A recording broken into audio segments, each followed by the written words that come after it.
I believe forgiveness is the answer to the quiz that many people are struggling with right now. What does that mean?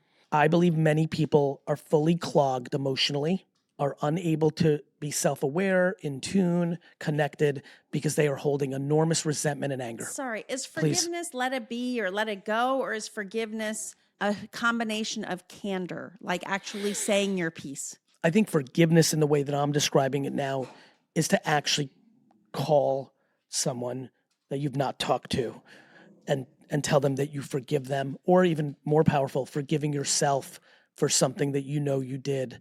Forgiveness is a wildly underutilized, not talked enough about action and trait. What I'm doing right this second is desperately trying to get through to one person listening to this podcast to pick up the phone and call their mom that they haven't talked to in 20 years, or go to the mirror and say, it's okay. You were 19. You were a different person then. I just think forgiveness is underrated.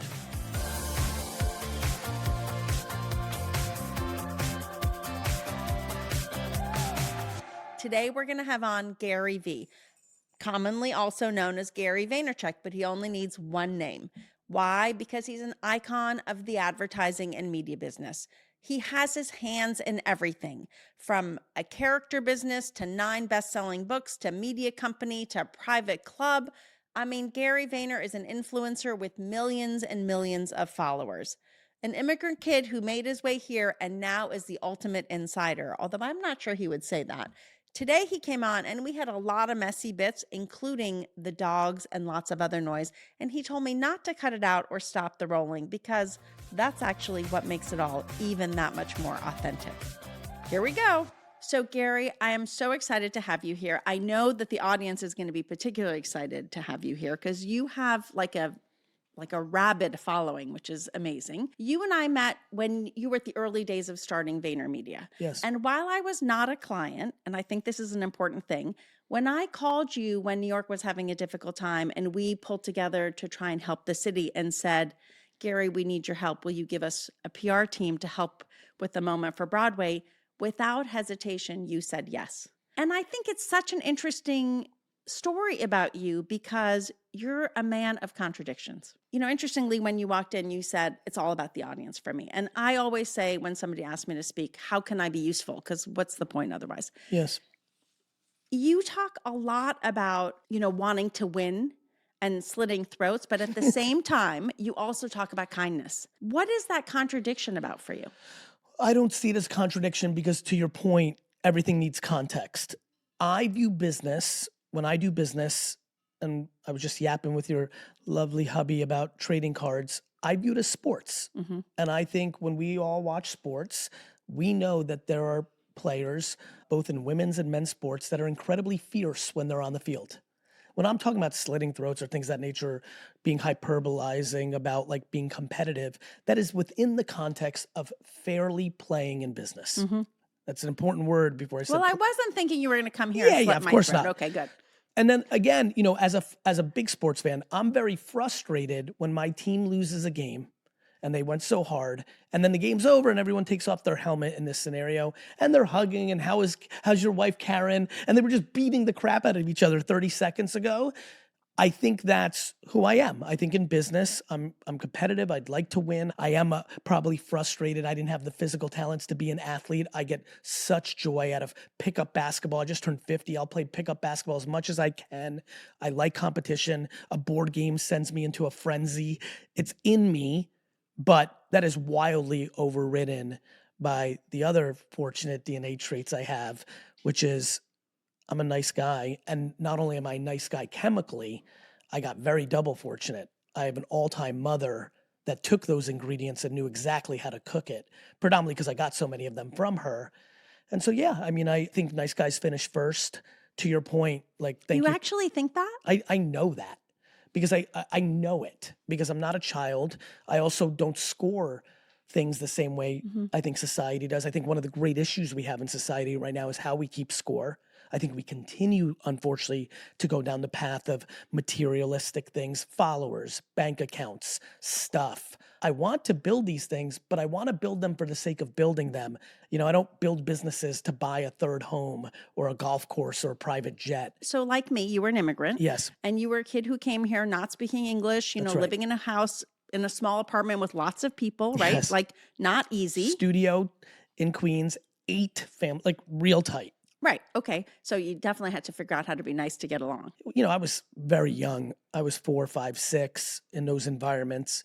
I'm fascinated by growing up early, and I'm fascinated by growing up late. What does that mean? I think too many parents are treating their 27-year-olds like they're 2.7 years old. Oh, I see. We have a real issue. We have a real angst in society right now. We have grown men and women being treated like children by their parents in a way that we've never had historically. And that's predominantly because we're a mature empire in the Well, West. it's kind of a privilege. It's a massive privilege, but it's, even wealthy families of the 70s and 80s did not have this kind of like minutia payroll that we now have. Like, again, at scale, you have 25-year-olds running around this city who have their parents subsidizing much of their life and have an app on their phone to track them. We have a late adulthood thing going on that's an issue. And I'm fascinated by early adulthood. I was raised by parents who lost a parent very young. So my mom lost her mom at 5. Yep. And my dad lost his dad at 15. And they lived in the USSR. And they immigrated to America at 20. They were grown early. I was grown early. I was grown early. I get it. People with immigrant stuff, like I actually think it's a grown early thing. And a lot of immigrants grow up with nothing and do not have success. And I think it's a grown early thing. It's an over-coddling thing. It's an adversity thing. But, the kindness wasn't formed in those early Queens days. The kindness were formed from the womb. My cocoon of my life was my mother. And my mother is pure kindness. It's interesting. So you're recently 50. Yes. I think, with age comes this look back, right? I mean, for so much of my career, when I was CMO and trying to survive these crazy CMO jobs one after the other, Yes. which I know is not easy. No. You're just in the hustle. Yes. But there are moments where you reflect and you look back. And I had some of those opportunities more recently. One, when I had to give a TED Talk, things where you have to reflect back to your point, to try and be useful to the people who may take the time to listen. When you do that, which it sounds like you're doing more of now. No. Well, you're a parent. Hold on. Sure, but you're go a ahead. parent. Go ahead. One of the things I think about, right, as somebody who became a parent is, I grew up fast, and that definitely was part of how I learned to be resilient. I didn't want my kids to have I didn't want my kid to have to survive revolution, lose their father, blah, blah, blah, in order to be resilient. Of course. And I worry about their resilience because it's a hard thing to pass down, right? Because it was a circumstance. You can't fake it. That's right. Right. So do you worry about that for your own kids? Couple things. My no was not that I'm not reflective. My no was I've been reflective my whole life. Ah, interesting. It was a different no. Oh, that's much better because I definitely was not reflective my whole life. It's funny. I think a lot back to my great-grandfather being a big factor in my life for that 1 year when we first immigrated. Unfortunately, passed away right after.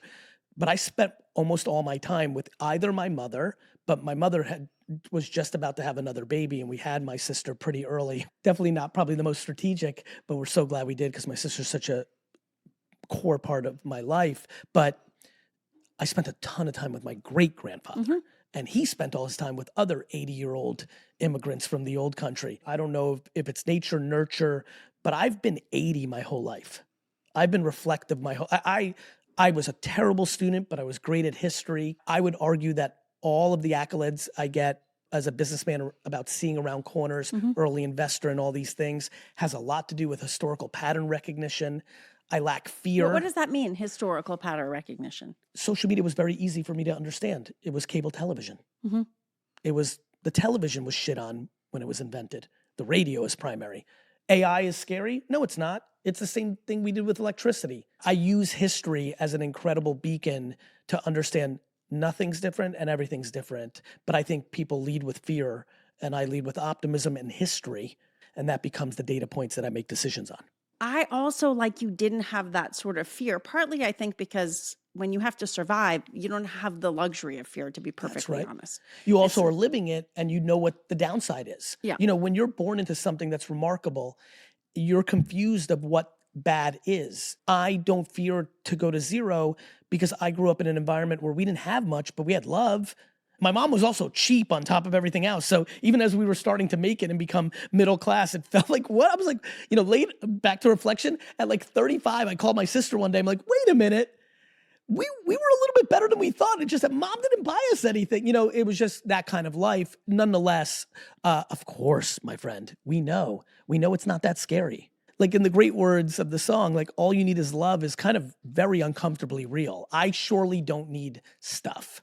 Mm-hmm. I do not need outside validation. Is that really true? It is really true. I know that people believe that the things that come out of my mouth today is because they think I got here and now it's easy for me to choose love or be chill or this. I know I got here because I believe that stuff. No, I understand that. But at the same time, one of the things that happens when you get the things you might not have had, and let's put love aside, because I also feel like I was fortunate and that I had a very loving childhood. There was sort of a sense that you could do anything, right, Yes. in my home, despite all the other things. You do still age. And I think a lot of people with age and human nature, we don't like change, humans, right? And you actually thrive in change. I love change. God, I love it. I'm practical. How can you not like change? It's the most true thing that will happen. It's the only constant. It's the only I just, again, I'm aware that I'm a funny character, like because I've done so much content for so long and because a lot of it will skew motivational, or there's people that walk into VaynerMedia who've known me for a decade and they're like, what is this? I'm like, this is VaynerMedia. They're like, you have a company? I'm like, I have 2,700 employees. I actually associate with the COO. If we're talking corporate, I actually associate internally with the COO part of myself, maybe more than anything. What does that mean? I'm an operator. Associating with the COO mean? I feel like if you ask me, what are you? Mm-hmm. I would say I'm an operator. I'm aware that I'm a marketer. I'm aware that I'm a salesman. I'm aware that I'm a personality. I'm aware that I'm a lot of things, a guidance counselor and coach and therapist. But in my soul, I like being practical and operating. Mm-hmm. That's the steak. Everything else is the side dish, the sizzle, the amuse-bouche, and the dessert. And I think it speaks to change.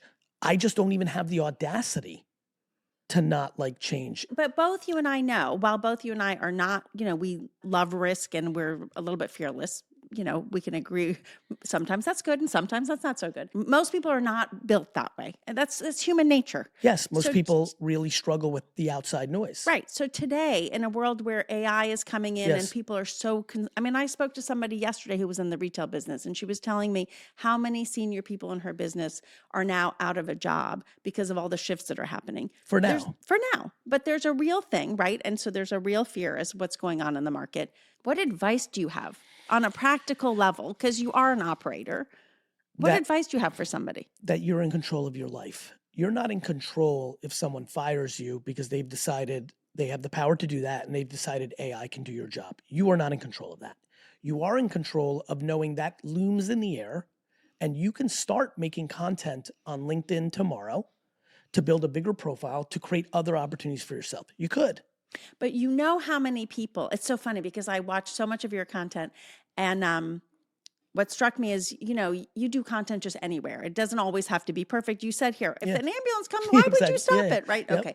Meanwhile, I had a girlfriend visiting and she was saying to me that sometimes my hair is not perfect on the podcast or I don't, I should really glam it up.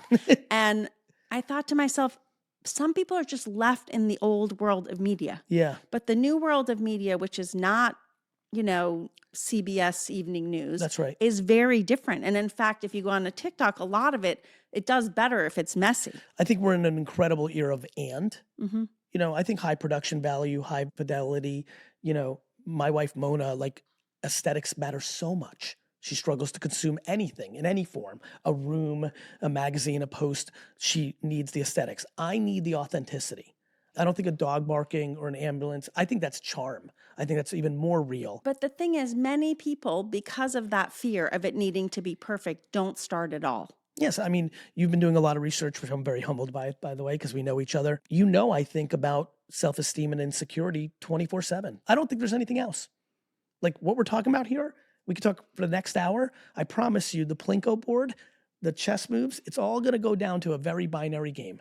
Where do you sit on your self-worth? Where's your self-esteem? Where's your insecurity? And I can tell you everything that's about to happen after that. Well, first of all, I want to dig into the self-esteem question because I'm Sure. curious to know if you think you have self-esteem or if you always had it, but hold that thought for Okay. a second. I want to go back to the advice, right? So you were saying, because I wanted to just be clear that content doesn't need to be perfect. You were saying you have control, get on LinkedIn and do what? Have a voice. If you're a retailer, like we were just talking about, like talk about your perspective on what you're seeing in the retail environment, what you think about live shopping or not, what you think about AEO and GEO and LLMs, what you think about NCAPs or what's going on with mixed retail or pop-up shops. I can't speak to an executive's knowledge base or their thoughts, but I can speak to if you don't have thoughts on that and you don't have opinions on that and you don't have expertise on that, maybe you were overpaid. There's so many threads in the conversation between you and me, which is what I predicted. Did you always have confidence? In many arenas, I will tell you one of the silly regrets of my life. It's not a real one, but like I did not have confidence with girls in high school and college to the level that I could or should have, meaning I didn't do things that I wanted to do. Oh, she's cute. I'd like to date that girl. I wouldn't do it because I feared the no. In pretty much every other arena, I did not, especially from an adolescent standpoint. It was insane to me. It continues to be insane to me how starting at 11 years old, even though every teacher, and don't forget, 80s, 90s, middle, lower class New Jersey, these teachers gave it to you straight. My teacher starting in 4th grade told me I was going to be a loser. I was going to be a garbage man. By today's standards, seems inappropriate. A lot of us in this room right now grew up in an era where that was just kind of normal. It wasn't like super inappropriate. That's what authorities did. Like, not only them, my friends' parents, as we started getting into high school years, hung out with kids that got A's and had ambitions. And I could feel some of their parents being like, you need to cut that one because he gets bad influence. D and F. And I was, what's funny? I was such a good kid. I never drank. I never did drugs. I'm such a nice boy. I sold baseball cards in the malls of New Jersey when I was 12 years old, all grown-ups and me. And I'm making as much, if not more money. So I was getting wild validation from the business world. I was getting wild validation from a social standpoint. Like I was beloved both by boys and girls, which even made the not asking out girls even more, interesting. It's interesting that that was there. I was never scared of a no in any environment. Sports, I loved losing. Like I loved losing. I didn't want to lose. In fact, until I was 10, I probably cried every time I lost in anything. Tennis, pool, a race. I mean, I cried. I don't know if a human could cry more between 5 and 10 than I did. I probably cried every day. Do you cry now? I am very easily triggered into crying. I just watched Song Blue. Oh, yeah. Like I barely held on in a couple of spots. I cried on a very big date my senior year of high school at Lion King when the dad dies. I cried. That did not go over well in 1994. Did that end the date? That ended the upside of the date for sure.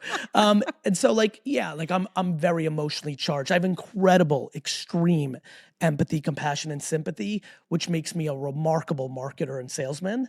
And luckily, I was so well parented. I tend not to do anything with that special skill that tends to be detrimental to the other side. So it's interesting you say that about empathy because I read that your empathy also made you not such a great manager because you didn't like giving feedback or conflict. That I don't know if that was empathy. People ask me a lot in interviews, what would you tell 25-year-old you or 18-year-old you? And I always, because it's the truth, I always go to, I would have sat that kid down and said, kid, because this is how I felt at 18. You're right. You are a superhero. It is going to happen.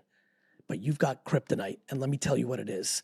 Your inability to be candorous, which is wild because, as you know, Gary Vee, especially in the ad land, I came out guns a-blazing with my candor is my... I rewatched your big keynote that led to the book. Love that. That's a wild one. My candor, even in this interview, my candor is unstoppable. I'm talking to the world. But when I start to have feelings of anything that looks like liking you, let alone loving you, which can happen immediately, by the way, within the first 5 minutes of meeting someone. That started for a long time in my life. The clock on me not being as well at giving you candor. As I've been a boss since I was 17 years old. I was managing everyone in my dad's liquor store. So I was a child. My mom is also not overly candorous, and my father was inappropriately candorous to his employees in a Soviet-like style. So I grew up being shocked by how negative my father would talk to his employees, which kind of like made me want to overcorrect and be the other way. I was raised by someone that is if it isn't obvious to everyone here, is my North Star, is who I put on a pedestal, who also struggled with Candor. She, like me, I picked this up for her, wanted to figure out how to fix it without the Candor. Would put in triple effort to do it. And I basically managed employees my whole life to the tunes of tens of thousands at this point, where I'd rather figure out how to put you in a position to succeed on the shortcoming that I'm seeing than help you. Now I understand it to be help. I hated the thought that I was going to deposit something you were going to have to sleep with tonight, because I hate fear. Mary, I fucking hate fear. I hate that the world weaponizes it. My relationship with fear is, not only do I not fear you, fear, I'm going to fucking kill you, fear. I viewed it in my teens, through my 20s, through my 30s, into my 40s. I viewed that as I was contributing to fear. I was unable to see it. It was a blind spot. It was my kryptonite. I did not understand. And once I wrote a book about it, it was about 13 habits of leadership, and I called it 12 and a half. Because I said every leader has halves, and my half is candor. And I'm going to rebrand it in this book and called it Kind Candor. And I've rolled that out to all my organizations, because I think radical candor, I've watched manager after manager use candor as an excuse for manipulation, for holding down a young talent. Look at all the head nodding going on. We're grown now, we know. And so I was like, damn, I don't like this candor. People are using this as a weapon for the wrong. And so I didn't have a good relationship with it. So it's funny, having worked in a lot of different companies, when I got to tech, radical candor, as you know, was a thing, because it was really Netflix's thing. Yeah, it was hot. Right, it was hot. Yep. And I, like you, didn't like making people uncomfortable. Yes. I mean, I wasn't afraid to do it, but I didn't like it. But I did learn later, like, that it was really helpful to give people feedback early. But how you give that feedback is everything. I mean, agree. It's everything. I mean, you can say that to people in a way to cut them down, or you can actually do it in a way that's supportive. I mean, there's many ways of doing it. After 45 years of being atrocious at it, not having a good relationship with it, not understanding it, not seeing it, these last 5 years where I've implemented it day by day, get better. It's changed my personal relationships. It's changed my life. And I strive to get better. It is super hard. It's no different than the gym. It's a muscle. It's a muscle. You get more used to it. It actually, between how I changed my health and wellness 12 years ago at 38, I still every morning do not want to go, do not like it. And on Candor, it enables me to know that people can build, they can change course. And that's why I talk a lot about a lot of stuff, because I know humans can do it. Do you think that working with your brother was easier because you could actually just be like, have shorthand and not worry about offending him? Like, you didn't have to have radical or different kinds of candor? I think there's a lot there. So my brother and I started VaynerMedia in 2009. I'm 34. I just spent 12 years working 100 hours plus a week in a store with my father. He started the company, but I'm the driver of the business. You have no equity. I have no equity. I'm starting to build resentment. I took the business from 3 to 65 million. Do you get a bonus? You're poking. Like, listen. Sorry, it was an actual question. And you know what's so funny? I very much understand my father. No, you get a vacation. Sorry, I had to say. We barely got that. It was really intense. It was real immigrant shit. He still, if he walked in right now, he's like, but he's going to get the business when I'm gone. I'm like, Dad, I'm going to be 73, God willing, So my brother, on the other hand, was 11 years younger. I was his hero. I was as much, if not more, of a father figure to him than even my own father was to him. I had already accomplished a lot. We started the company 50-50 equity-wise. We didn't know. We didn't know how it would play out.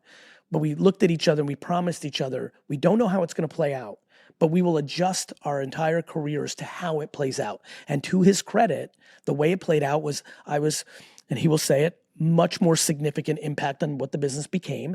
And when we started Vayner Sports, even though he was running it full time, the equity was different in my favor, even though he was running it. And everything we've done subsequently, we we all know families aren't easy, particularly I work with my husband, so I say this to you as somebody who has familiarity. Yeah. And I really enjoyed it, and I'm grateful for it, but it's not easy. No, it's not easy because you're blurring making lines. It sounds so easy all of a sudden.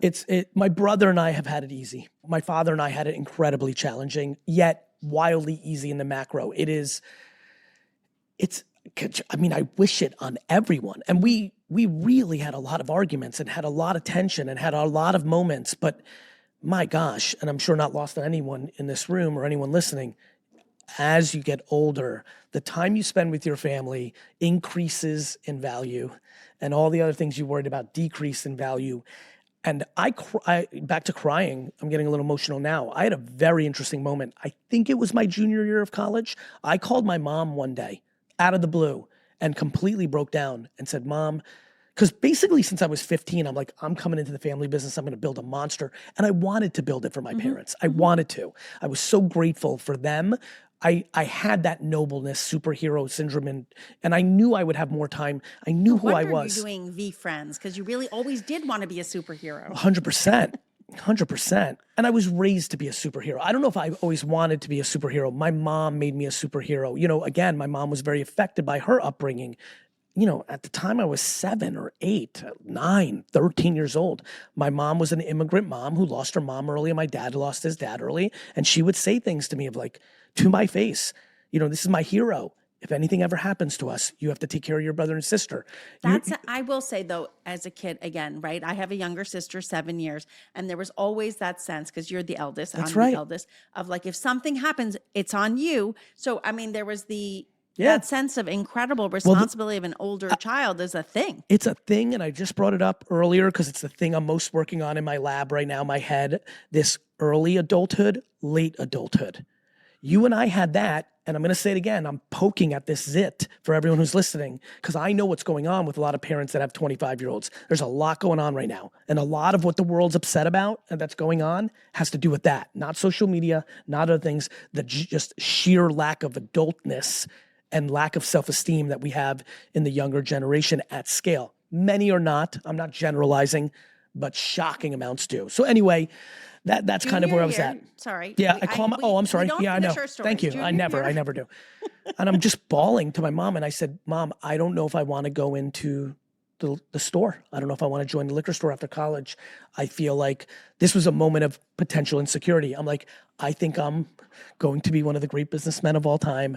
Dad's tough, like, you know, and he's the best. I mean, I want to make sure I'm painting a very clear picture. My dad my dad's a cat. You can love him and he can still be tough. I'll tell you exactly who my dad is. He's a cactus. He's super, tough on the outside, but inside it's mushy. Anyway, nonetheless, I really broke down. I didn't want to do it. If I go, I'll never get credit for who I am. Everyone's going to be like, your dad, all this stuff. And it was just one day. It was a 20-minute conversation. I moved on literally the next day. I'm sure my mom, I don't even recall what my mom said. I just remember how I felt. I'm sure it was lots of encouragement. But my dad and I, 80% of the time, it was wonderful. 20% of the time, there was real contention. Hard to leave when you made that choice? No, because my dad wanted it too. Let's talk about the other side of the story. My father comes to this country with $100. He works his face off every minute to have his own liquor store business. He's an old school man. He's the man. Here comes his son. Yeah, that had to have been. Son starts to work around the store. First, he's just happy that the son's not a schlemiel and can contribute. Then all of a sudden he looks around, and 5 seconds later, his son's 23 years old, and everybody that he's had a business relationship for 20 years has no interest in talking to him, and they only want to talk to his son, and his son's the boss, not him. Yeah, not so fun. So I'm incredibly compassionate to like how that must have felt. So now, and don't forget, now I built a monster for him. So now we're one of the most powerful stores in the country. Wineries from France are coming in to kiss the ring and do a deal, and like we're as hot gets. We're the kith of like wine retail, to put it in streetwear terms. And now I'm willing to walk away, and he gets all that power. He was hyped. So you had no like sense of guilt. Are you kidding? Do you know what I just did? I just got paid $50,000 a year for 12 years to build a $65 million business for my dad, and I'm giving him all the power, which is the only thing he actually wants right now. I felt like a hero. The greatest thing that happened to me was the decline of the business the next 10 years finally allowed me to get what I was looking for, which is my dad giving me a hat tip that I like that for you. I mean, when my dad asked me to help. That had to have been so difficult for him. I still can't believe it happened. That, I can believe it happened because I know where the business was going, and it was starting to get a little weird. We know a lot of those people who would have just died on the ship. My dad is a die on the ship. The good news is, the truth is, actually, I believe if my father and I did not have a good relationship, he would have died on the trip. The good news is we have a great relationship and we're really close and I love him the most. And so I don't think it was that hard for him. Okay, so let me pivot to your brother leaves. And, one of the Yes. things I realize is you're in a lot of different businesses. Yes, I am. Pickleball, V-Friends, Yes. right? A lot of things. And as somebody who also has a lot of interests, I worry sometimes about prioritization. Like, how can you put right when you were focused single-mindedly on that wine business versus having like to share your interest across 6 things? I joke now I have 6 jobs. It's very hard to be good at 6 jobs. You're right. How do you think about that? Easily. That is such a lie. It's really not. In fact, I had a meeting yesterday with my comms team. There's some business magazines that want me on the cover, which is humbling. And they asked me what I want on that cover. And I said, I want it to be a picture of me juggling 9 balls with 3 of them falling. And I wanted to say the juggler, the untold story of Gary Vaynerchuk's business life. Because to your point, even people that know me well have no idea that I have a flourishing TV and production company in Vaynerchuk. I have a restaurant group in New York City and Vegas and now New Jersey that's crushing. A private club Called VCR and Fly Fish Club downstairs. I have 7 to 10 alternative sports investments, pickleball, wiffle ball, Unrivaled, the women's basketball league, the sailing league. I'm really deep in alternative sports. I have a 2,500 person Vayner media that people know. V-Friends, people are starting to get know more and more. I still quietly run the wine business through my best friend, and we do wine text. I have a lot going on. Let me tell you why the answer is easily. Okay.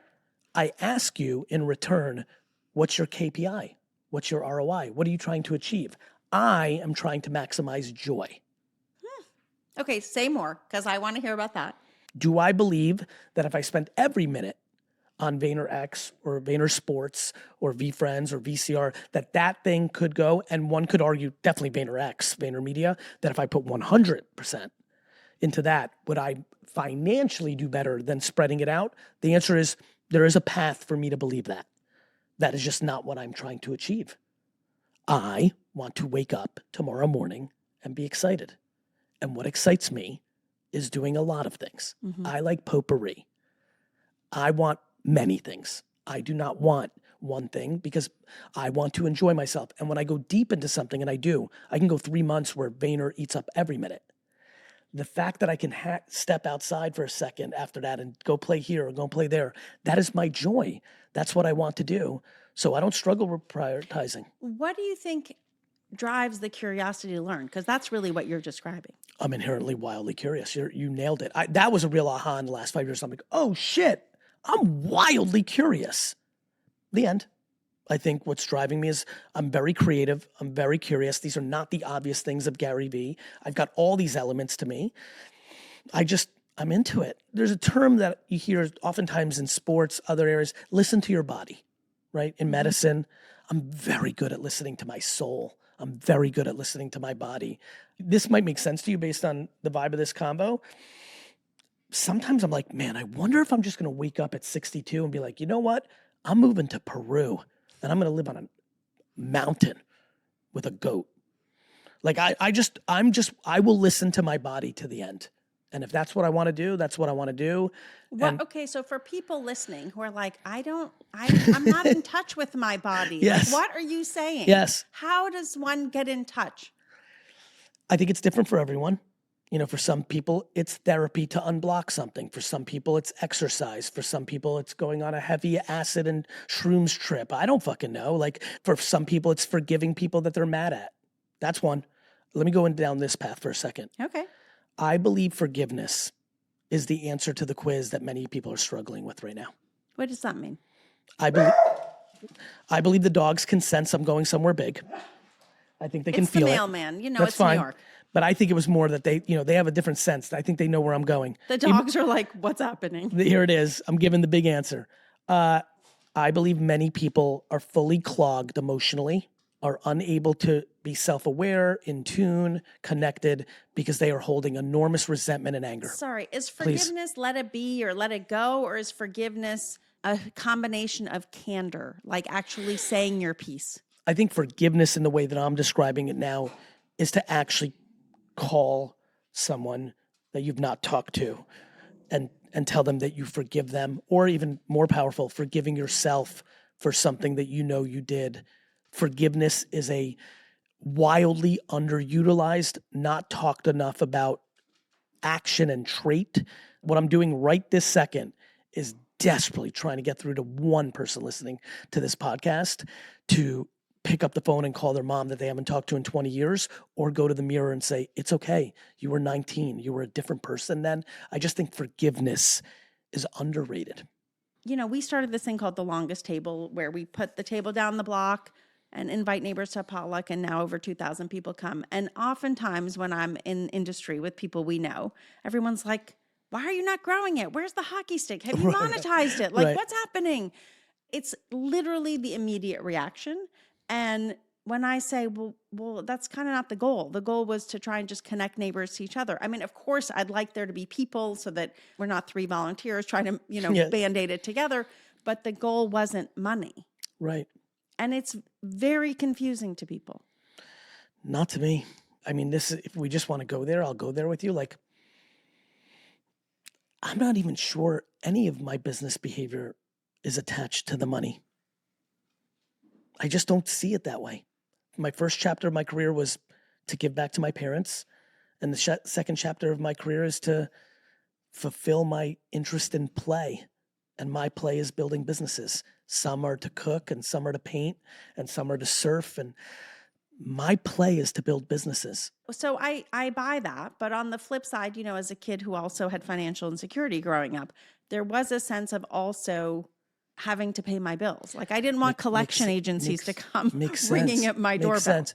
I had something very good happen, which was I never even knew of a concept of not living within your means. Yeah, I never believed in borrowing money or credit card debt. So correct. I relate to that. I literally thought as a grown-up I would not have a credit card. That's how anti-credit card. And I also have another thing that really works in my favor. I don't care if you think my house is shitty. Mm-hmm. So basically it's like, I just didn't think about money that way. I always thought I could make some because I was good at it, right? Like when you're making $500 in 1987, which is like $1 trillion when you came from nothing. Literally in 1988, I'm making $300 at a card show. 10 years earlier, my family has $100 to their name. So very quickly, my talents in this capitalistic US, like I knew that I could, but more importantly, I never was scared of that part. Money didn't drive me because I knew that if I made $50,000 a year, that I was going to live a $35,000 a year life.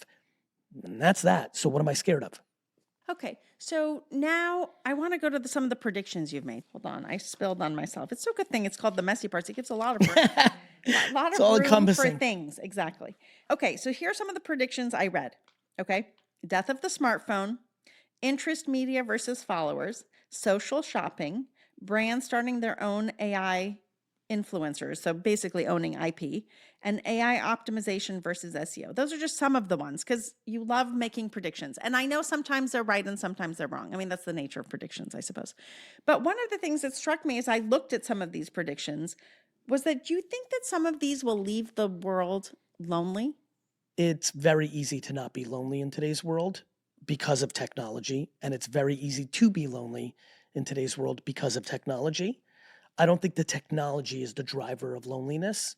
Loneliness is also being communicated because we now talk in the world about our feelings in a different way than we used to.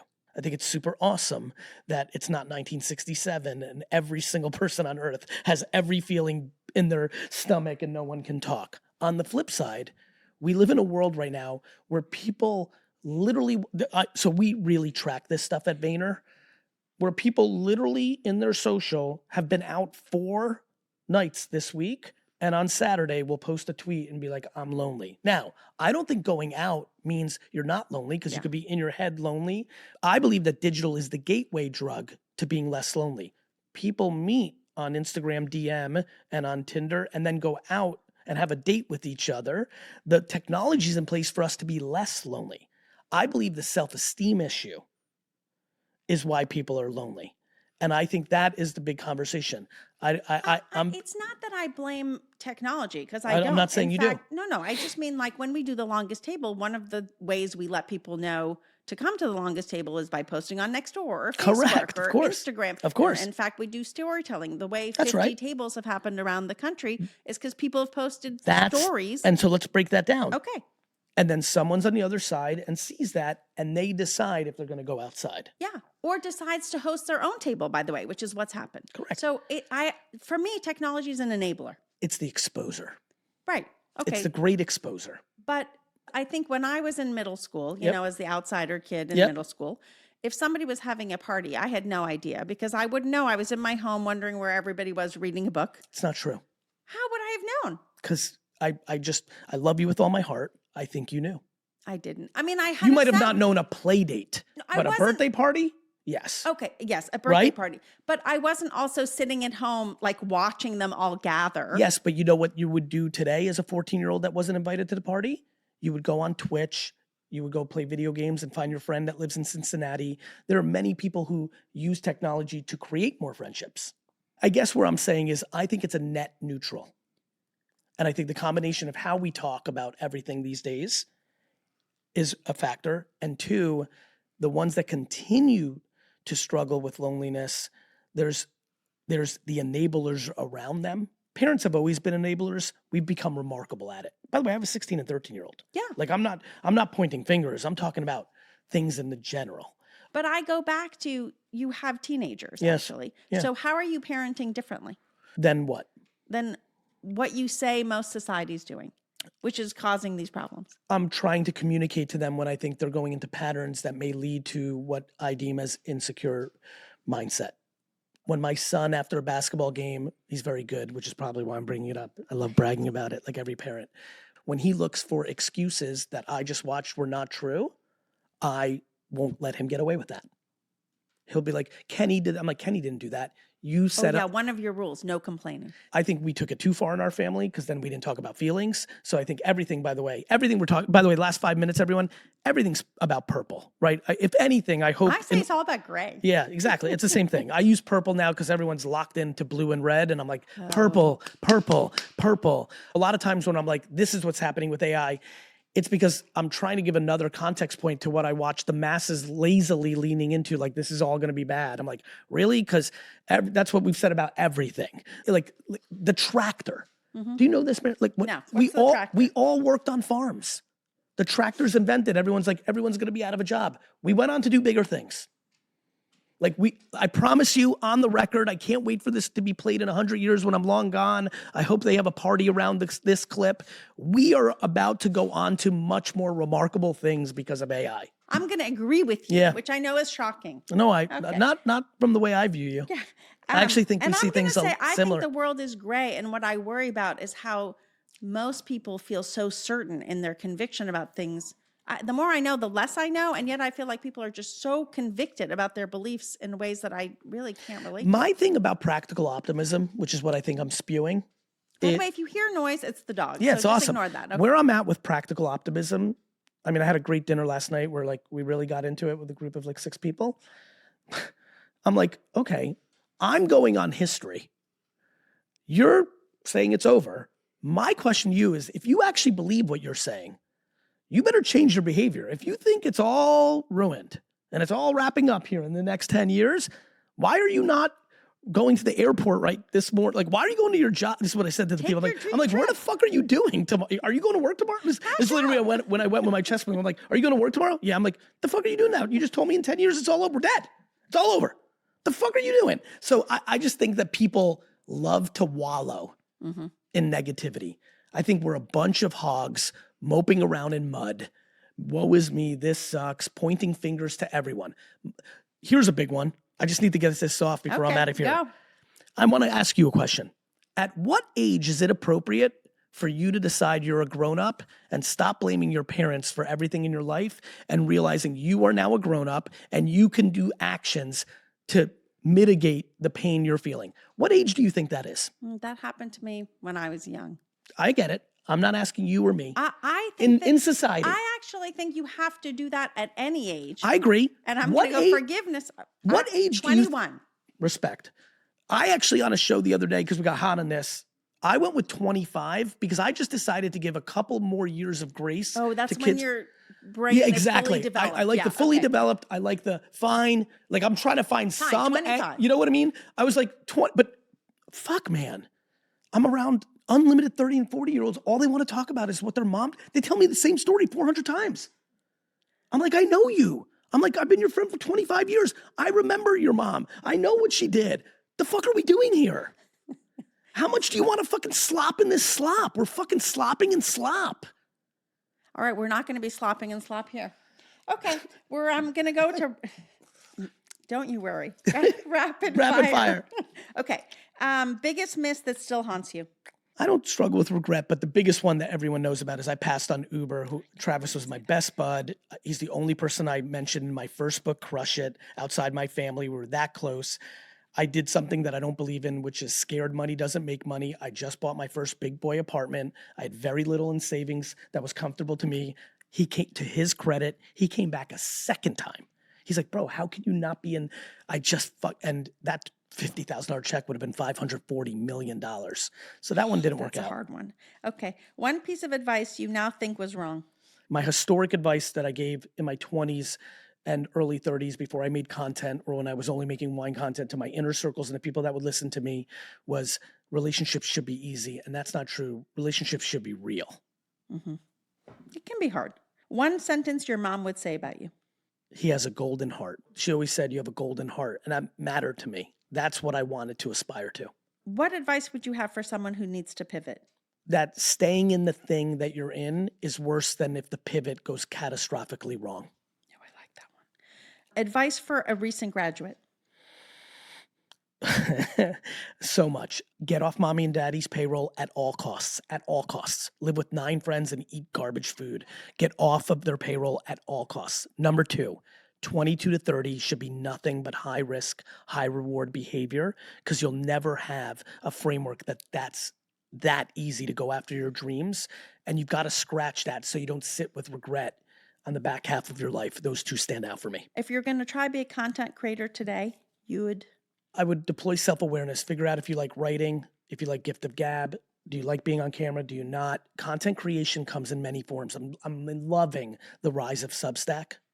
I'm so happy for writers. I won on the rise of video because this comes natural to me, but I can't write for shit. Be self-aware of what medium you like, and then understand that volume of content is not subjective, but the quality is. What does that mean? It means that people do not understand how important volume is. Oh my God, you know who does? You. Yes, I do. and I would say that understanding the distribution of our day, which rewards volume, and understanding that is this good is completely subjective. The amount of output is not. And a lot of people from our world love high fidelity and production value and their opinions. And so I think that holds a lot of people back. You've told the story about your mom and the Jets jersey. I know you still want to own the Jets. Yes. Which, you know, we're going to manifest that for you. She knitted you a Jets jersey, and I know you prize that. Yeah, it's the most emotional story of my life. Like every kid in the neighborhood had a Jets jersey. We're playing Nerf football all the time. I'm infatuated with football. I would argue that football, American football, was my coming to America, my Americanization moment. Mine was being a cheerleader. There you go. So you get this a lot. It's very young. We're playing every day. Everybody has a Jets jersey. I want one. I asked my mom. The answer is no, because immigrant families don't buy $20 Jets jerseys. And unbeknownst to me, every night my mom knitted me, similar to this actually, a jersey for me to wear. And did you wear it? Or did you not wear it because you were like, oh, it's not like everyone else's? No, I wasn't. It's bespoke. No, I wasn't embarrassed. I didn't think it was worse. I wore it proudly all the time. That actually says a lot about you. Yeah, it was there early. You know, to your point, I haven't thought about that. Like my ability to tune the outside. My mom said I was the best, and I believed her. And there was nobody outside the door that was going to tell me otherwise. And that's my life. That's a perfect place to end. Gary, thank you so much for coming. Well, you've made it to the end of the episode with none other than Gary V. I know it was memorable. We really appreciate you getting to the end here. Remember, like it, recommend it, tell 10 friends. That's what it takes, because we're all here for the messy bits in between.